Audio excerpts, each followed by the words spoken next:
This is Greg Pass with the Americans in Wartime Museum. Today's date is May the 19th, 2018, and we're at the Army Heritage Center in Carlisle, Pennsylvania, conducting an interview with Olwen Wheeler. Ma'am, would you please give us your full name and where you were born? Yes, my full name is Olwen Wheeler, and I was born in Manchester, England. And what year were you born? 1940. Okay. Can you tell us a little bit about your family? Yeah, my dad was English, my mother was Welsh. I was born in Manchester, which is where she went for work after leaving school. And my brother and I were born there, and then when I was 10 and my brother was 12, we went to live in Wales for a few years. But my early part, I was born at the very beginning of World War II, and I was 6 when it ended. So the first 6 years of my life were, I was quite conscious of the war going on around me, but nevertheless heard a lot of laughter too. So in your family, were anybody serve in the military? Yeah, both my granddads did. World War I, of course. My dad didn't serve because he worked in a tool manufacturers, and I think what they produced went towards the war effort, so he was not called up. Uncles, of course, RAF and the Army, and some great uncles lost in the Great War too. But both my granddads managed to return safely. So being that a lot of people are going to watch this video are not that familiar with the geography, can you explain where we're talking about in England that when you were a young child, where you lived? Yes. Manchester is in the Midlands, West Midlands, I suppose you'd call it. Not far from Liverpool, a very industrial area, very industrious area altogether. And as I said, when I was 10, we did go and live in Wales, but it was only about 100 miles from WWII, which is in North Wales, my mother's hometown. It seemed like much more than 100 miles when I was a kid, because going from point A to point B, usually by trains by then. Then we did eventually get a car after the war, and it took about 3 hours 20 minutes to go 100 miles. Which is unheard of now, isn't it? But it was well worth the trip, because Wales again is in great contrast to Manchester. Manchester being an industrial town. WWII in Wales was all a farming community, touristy too, with the beautiful scenery they have there, and very musical country. I did learn to sing there, and with some choirs. So it was a good experience actually, Wales. So, what are your memories about the war? What was it like growing up? My memories of the war, definitely, it has to go back I might have been about 2 or 3. They're vague, but I do remember being carried into an air raid shelter, which is a brick building, 1 story, and in many streets in Manchester, they were built down the middle of the street. So for many years, we didn't get to see our neighbours across the street, which, when I think about that, is amazing. I remember the air raids sounds, the sirens, very vividly, and even now when I hear a similar sound to that, it still makes me cringe a little, I remember a lot of laughter though, lots of joke telling. I think it helped them get through some of the scariest times. And in fact, I had an aunt who had gone to the movies one evening, and she'd only been out of the movie house 20 minutes when it was bombed. So I grew up hearing stories like this too, Do you recall hearing explosions? Or no, I wasn't aware of that, but I was aware of some of the bombed out buildings not far from where we lived. Just everything just razed to the ground, they were, some of them. So I imagine, even though your country's in the middle of a horrible war, that life still goes on. So, yes. Did you go? Was school in session? Went to school. Yeah, we went to school. I think it was one of these things with the adults trying to dispel any fear in us, and I think because of the laughter, which is what I do remember, a lot of that happening, and family gatherings. Everybody got together still. I remember my uncles coming back home on leave from the army and then having to go back, of course. So that was never easy, I'm sure, for their mothers. What else, really? We did get to play outside, but the air raids were gave us a great warning. And some of the schools had air raid shelters too. my husband's family, his dad built a bunker at the bottom of their garden because they lived near London. But his location near London and mine in Manchester, a big industrial city, were both pretty vulnerable to, being attacked, really. Do you recall any rationing or hard to come by items? Yeah, I remember the day sugar came off ration, and that was quite a day. There were lines down the street in the candy stores trying to get candy, But what else? Yes, an aunt of mine used to save her coupons so I could have some butter once in a while, and eggs too. Things were very scarce. I was aware of that, but I don't recall ever being hungry, What about at night? I assume that you weren't allowed to have lights on at night, or did you have to draw the curtains? Yeah, they were very strict about that. And if you had a little gleam popping through the curtain, they'd come banging on your doors. They had wardens, civilian men with just regular clothes but a helmet, a steel helmet, and they would come rapping on your door if there was a light showing it all through the curtains. Yeah, you are evoking some memories in me now. Yeah. So I've heard many stories about when the Americans came to England that there was sometimes conflict, sometimes there wasn't. But do you remember any? I do. Any Americans visiting your area? I do actually. A friend of mine had an uncle, and he was American, but they were English. But he was born in America, and he came to visit, and he had some gum, chewing gum, and I remember my mother saying, try and ask him if he's got any gum, chum. And I did, and I got some gum. This guy turned up a couple of strips of Wrigley's gum for me. So that was really funny. Yeah. Any airfields near where you were? No, not where we were at all. But I remember that in Wales, now coming to Wales for a moment, in Dolgellau, North Wales, where my mum had been born, they did have some Italian prisoners of war there, and one of my mum's sisters got involved with one of the Italian prisoners of war and fell madly in love with him, but she didn't go back to Italy with him, but she always spoke about him many years later, Interesting. Yeah. So do you remember where you were when you heard the news the war was over? That vividly, no, in all honesty. I can't remember, but I do remember when they brought in all the cranes and what have you into the street to dismantle these air raid shelters, which were, I believe, brick with concrete roofs to them. That I do remember, and we knew then the war was over, but I don't remember that moment, But I remember my mother insisting on going to see Churchill that day. Tell us about that. Well, I think it was just my mother and I, actually. I don't know where my dad and brother were. But I remember feeling great resentment to her for dragging me off to see this old fat man. And, of course, he went by. He did go by. I saw him. I remember seeing him. And people were cheering and everything, little British flags flying, And I think it was quite a few years later that I saw the significance in having seen Churchill.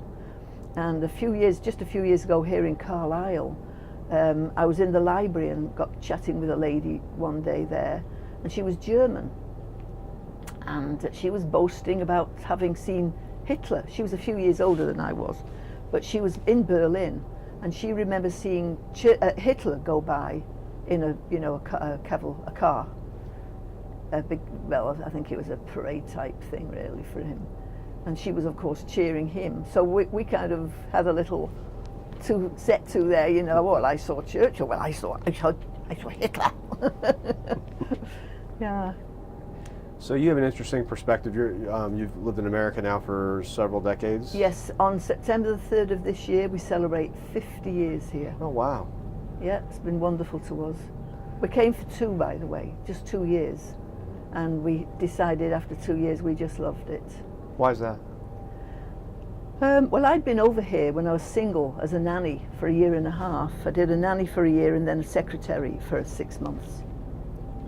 And I just knew, what impressed me, apart from perpetual blue skies almost, was the fact that if you were willing to work hard over here, you're well compensated for it. And that seemed very fair to me. And in the 60s in Britain, things weren't so good economically. My husband had just gotten out of London University, and I was working too, but we could barely make ends meet. It was really that difficult. And so I started talking America to him, and here we were, a couple of years later, here we were in America. And I jokingly tell friends, we came for 2 years, but they wouldn't have us back in England, which is not true. We go back about every 2 years to make sure it's all still there, you know, and everybody, the family too. But it's been wonderful to us, this country has. Love it dearly. My kids said one day, Mum, well, which country do you like the best, Britain or America? I said, well, wouldn't you say I love you two equally? He said, yeah. I said, well, then I love you both. I love the countries both equally too. And the royal wedding today, as I said to you earlier, meant a lot too, because both these lovely young people represent the two countries I hold most dear. And so that was a special wedding, you know. Yeah. One of the questions that sometimes I ask from veterans, especially particularly from the World War II era, is do they see any differences between America from the 1940s to today? And I usually get some interesting responses to that. Do I see any difference? The differences in America from 1940 to America, I would say absolutely. America today. Absolutely. Well, I think everybody lives the standard of living, even as good as it was in the 40s here, is phenomenal now. I mean, we've never complained. We've been treated well, we've always been paid well for our work.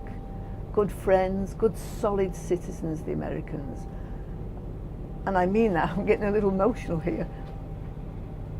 But we've had some great friends here who've been awfully good to us, and our employers and everything, just wonderful.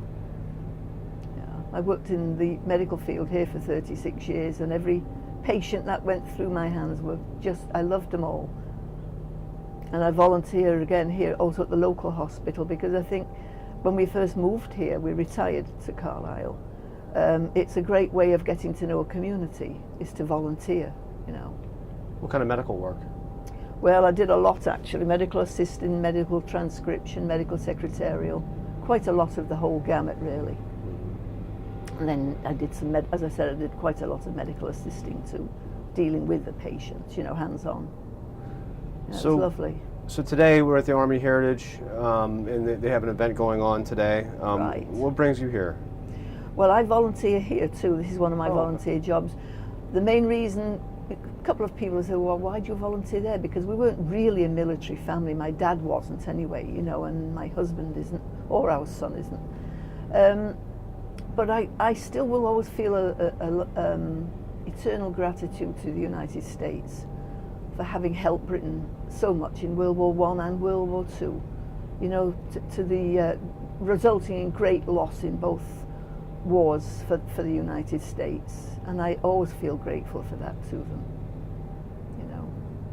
And today, well, I'm volunteering tomorrow in the museum here, so I thought, well, we'll go and see some of the exhibits and things around here today, so I don't have to walk out there tomorrow. I'll be safely tucked away in the museum. So I wanted to talk briefly about, when you and I were chatting, that you're going to start doing, helping out with the Oral History Project yes, here. I'm very interested, because again, I've always loved people, really loved people, and just to get to know what's on their minds, you know, how they feel about things. And I believe I can do that. I'm not a young woman anymore, but I've still got lots of energy, especially mental energy, to speak to people and to touch base with them, you know, really. So I'm going to fast forward several decades to 9/11. Oh. Where were you on 9/11? I was in my kitchen in upstate New York then, where we lived, ironing. And it came on the news, of course, that morning, and that was, yes, it was devastating, absolutely. My kids were trying to call me, I was trying to call them, my brother from England was trying to get me. The phone lines, the circuits were absolutely tied up, you know, but we eventually got to talk with them. And, well, how could I describe that kind of day? Unbelievable, really, nightmarish, wasn't it? Absolutely nightmarish. And I've got a couple of stories about that, if I can relate them. Please. A friend of mine has a son who was going to one of the buildings, I don't know which tower, but he was going for an interview. And the man who was going to interview him called him a couple of days ahead and said, don't come that day, we'll make another date because I've got to go to Washington on the 11th. So our young friend said, okay, we'll make it another day. And again, he could have been involved in that too, you see, in the same building. He would have been involved in it. And another little story which I really enjoy, some friends of ours again had a young friend staying with them from Korea, South Korea. She was an international lawyer, and she was studying some of the law in New York City at the time before going back to Korea. And she was telling me this herself. She was in the shower that morning of the 11th, came out of the shower just rubbing her hair, didn't have the TV on. There was a phone call from Korea, from Seoul. It was her brother. And he related, he said, have you seen what's on? She said, no, what's happening? And at that moment she saw in the distance smoke, in the distance where she lived just out of Manhattan. And he said, well, you've just been attacked. And then she realized, she put two and two together, and she realized that the smoke she could see was the residual smoke from the bomb, from the collapse of the buildings. And I thought for her to have to learn about that when it was literally on her doorstep, all the way from Korea, that was very poignant to me, that story. Yeah. Interesting. Yeah. So, lastly, being an American, how, you hinted at it that it's very special to you. Do you have any? Do you have any words of wisdom, or any thoughts about being an American, especially with your history being born in another country? What are you particularly proud of? Oh, I'm very proud of this country. Very proud to be. I describe myself as British American, and that's what we are. I've spent more of my life here, despite my accent, than I did in England. You know. But, well, living here has been we've often said, my husband and I, did the right thing, didn't we, love? Yes, we did. We're both very glad that we came. And our children, of course, are American. One was born over there, and we brought her here when she was 12 weeks old. And then the other one is our Yankee, Yankee born. He was born in Schenectady, New York. And we've got 4 beautiful grandchildren now. And one thing we have been lucky enough to do too is not just travel the world, but travel this country. And does it not take your breath away? It's just magnificent, this country is. And it's one of the best, if not the best country to travel around, because you've got so many conveniences at your disposal, you know, which you don't always find anywhere else that easily. Well said. Well, on behalf of the Americans in Wartime Museum, I thank you for spending the time with us and offering your interesting perspective on the war and also on 9/11. My pleasure.